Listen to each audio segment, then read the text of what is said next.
Well, I like to think that my art is unique and unusual.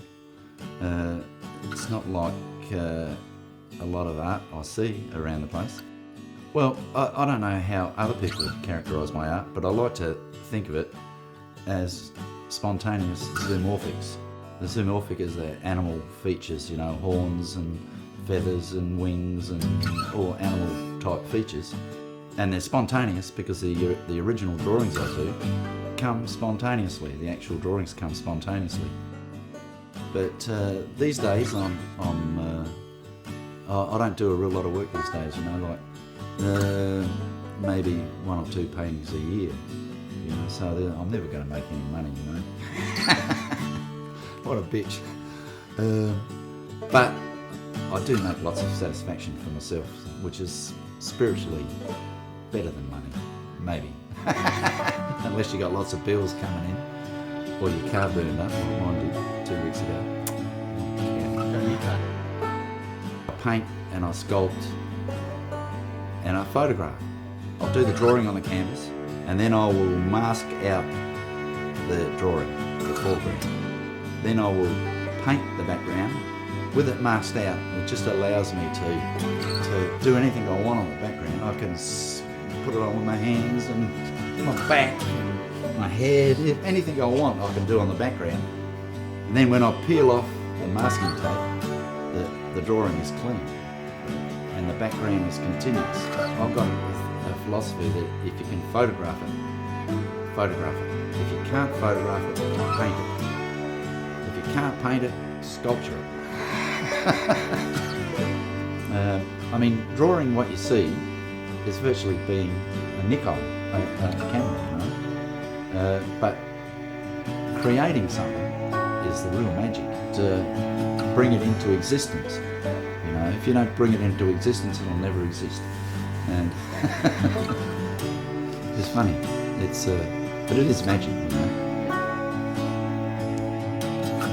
I got an email from a guy in America. He asked me if he could use one of my designs as a tattoo, and I was really pleased because, and I said, sure, yeah, I won't charge anything, but send me a photograph of the finished tattoo. And I had envisaged like a small tattoo on his arm or something. The image he used was one I called Out of the Green. And so a little poem goes with it. Out of the green, moss-encrusted forest came a splendid vision from the ancestors' ancestors. And this touched a chord with this man who only sent me a photo. And he'd done his whole leg. His whole leg was that design, you know. And I was really impressed. Must have cost him a fortune. So I got over a 5-year period, I got a real lot of nice shaped pieces of wood that really appealed to me, and gradually put them together. And I call it the undernet. And I like to think of it as the roots of plants all interacting with each other, you know, like an under the soil conversation between bushes and shrubs and trees. And so it's the undernet, it's the internet for plants. As an artist, you have a kind of an eye, and you kind of see things in a different way. It's a bit like photography, you know, when you're walking around without a camera, you still see things like you've got your camera with you. You kind of have that eye. And art's like that too, you know. I found out about Flickr, you know. I was looking through and someone said, oh, that's a good new site, you know. So I went and had a look and I thought, oh, that's excellent, you know. I like the way it was laid out and that, and you could get feedback.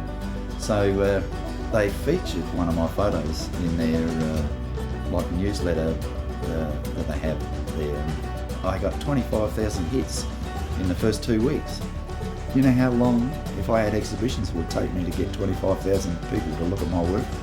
I mean, the exhibitions I had in town, I was lucky if I got 200 people into the gallery to look at my work, you know. I put some work on the internet, boy oh boy, lots of people. If you want to learn something, you can learn it. You can teach yourself anything that you need to know. It's really difficult for a non-credentialed artist to get any official support of any kind. And I've never really wanted I don't want handouts, you know. I want people to like what I do. And I like them to get to see what I do so that they can know if they like what I do or if they don't like what I do. It's like, you know, like a comedian, you know, he tells a joke, people laugh, people don't laugh. He knows that that joke doesn't work, or he knows that that joke does work.